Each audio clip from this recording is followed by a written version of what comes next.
జై తెలంగాణ. సభాధ్యక్షులు గౌరవనీయులు మన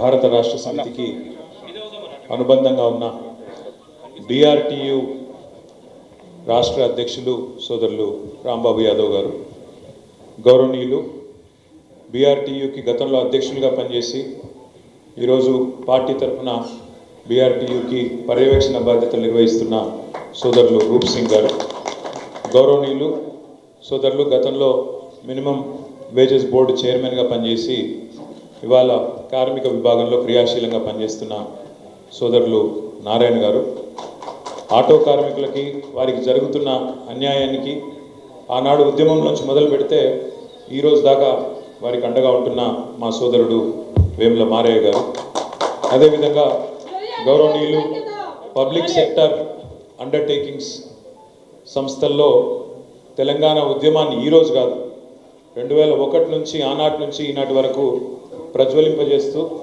ఎప్పటికప్పుడు కేసీఆర్ గారి నాయకత్వంలో మరి పబ్లిక్ సెక్టర్లలో కూడా అందరినీ కార్మిక వర్గాన్ని కూడగడుతున్న మా సోదరుడు దానకర్ణాచారి గారు, గౌరవనీయులు ఇప్పటిదాకా మాట్లాడినప్పుడు ఒక సామాన్య తెలంగాణ బిడ్డ భాషలో అద్భుతంగా తన మాటల్లో అన్ని జీవితం మొత్తాన్ని ఆవిష్కరించిన హమాలి శ్రీనివాస్ అన్న గారు, అదేవిధంగా వేదికపైన ఆసీనులైన ప్రతిపక్ష నాయకులు శాసన మండలిలో పెద్దలు గౌరవనీయులు శ్రీ మధుసూనాచారి గారు, గౌరవ మాజీ మంత్రివర్యులు సూర్యాపేట శాసనసభ్యులు అన్న జగదీశ్వర్ రెడ్డి గారు, మాజీ మంత్రివర్యులు గౌరవనీయులు శాసన మండలి సభ్యులు అన్న ఎల్ రమణ గారు, మాజీ మంత్రివర్యులు పెద్దలు అన్న కొప్పుల ఈశ్వర్ గారు, మాజీ మంత్రివర్యులు గౌరవ శాసన మండలి సభ్యులు పెద్దలు అన్న మహమూద్ అలీ గారు, గౌరవ శాసనసభ్యులు సోదరులు కార్మికుల పక్షపాతిగా ఉన్న మా సోదరుడు మల్కాజ్గిరి ఎమ్మెల్యే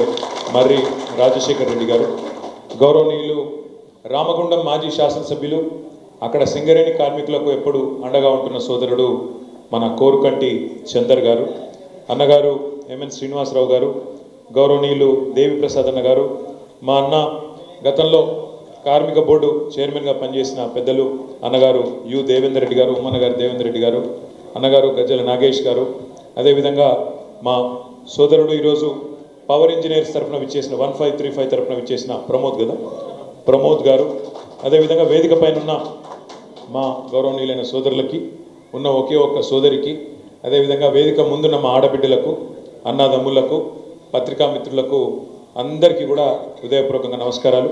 కార్మిక విభాగం యొక్క క్యాలెండర్ ఆవిష్కరణ సందర్భంగా విచ్చేసిన వివిధ సంఘాల నాయకులకు ఆఫీస్ బేరర్లకు జిల్లాల నుంచి విచ్చేసిన మీ అందరికీ కూడా హృదయపూర్వకంగా నమస్కారాలు. చాలా చక్కటి కార్యక్రమం. రాంబాబు యాదవ్ గారికి మనస్ఫూర్తిగా నా అభినందనలు. ఎందుకంటే గత సంవత్సర కాలంగా పార్టీ ఓటమి పాలైన శాసనసభ ఎన్నికల్లో అనుకోకుండా స్వల్ప తేడాతో కేవలం 4 లక్షల ఓట్ల తేడాతో మనం ఓడిపోయినా ప్రతిపక్ష పాత్ర నిర్వహించాల్సి వచ్చినా పోయింది అధికారం మాత్రమే, పోరాట పటిమ మాత్రం కాదు అనే విధంగా కార్మిక విభాగాన్ని చక్కగా నడిపిస్తున్న రాంబాబు గారికి, అదేవిధంగా మిగతా మిత్రులందరికీ కూడా పేరు పేరున హృదయపూర్వకంగా శుభాకాంక్షలు.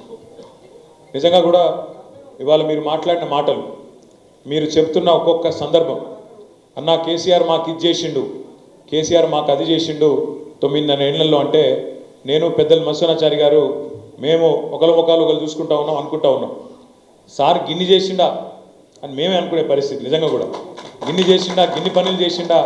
జూన్ 2 నాడు అధికారంలోకి వస్తే జూన్ 21 నాడే హమాలీలను పిలిచిన ముఖ్యమంత్రి, మొదటి 15 రోజుల్లో హమాలీలను పిలిచిన ముఖ్యమంత్రి భారతదేశంలో ఎవరైనా ఉన్నారా అని మాది మేమే అనుకుంటా ఉన్నాం. ఎందుకంటే 5 ఏళ్ళు ముఖ్యమంత్రి పదవి చేసినా అసలు వాళ్ళ సమస్యలు ఏందో తెలుసుకోకుండా ఉన్న వాళ్ళు చాలా మంది ఉండొచ్చు.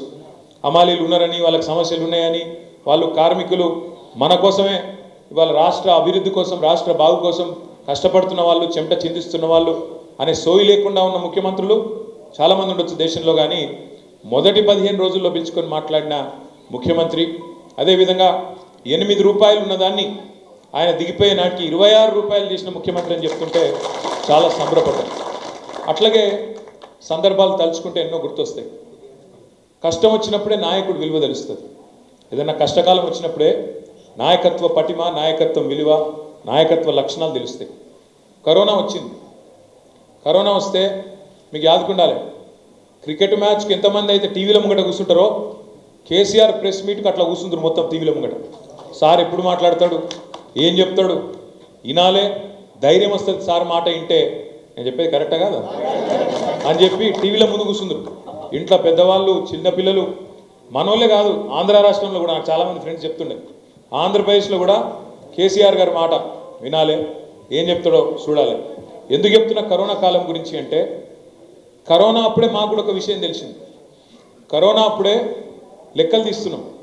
ఎందుకంటే నాకు గుర్తున్నారు, మున్సిపల్ మంత్రి మేము నాకేమనిపించిందంటే కరోనా వచ్చినప్పుడు రాష్ట్రం అంతానేమో ఎక్కడోళ్ళక్కడ ఇళ్ళల్లో ఉంటున్నారు, పారిపోతున్నారు, లేదా మా ఊరికి వెళ్ళిపోతాం, ఇక్కడ మాకు చిన్న చిన్న అరలలో ఉండస్తలేదు, ఒకళ్ళకి అంటుతుంది పోతామని చెప్పి ఎక్కడోళ్ళు అక్కడ వెళ్ళిపోతాం. ఇక ఇక్కడ హైదరాబాదులో మీకు తెలుసు పెద్ద పెద్ద బిల్డింగ్లు, ఆకాశాన్ని అంటే బిల్డింగులు, ఇక్కడ పడే రోడ్లు, ఇట్లా పనిచేసే కార్మికులు ఉంటారు.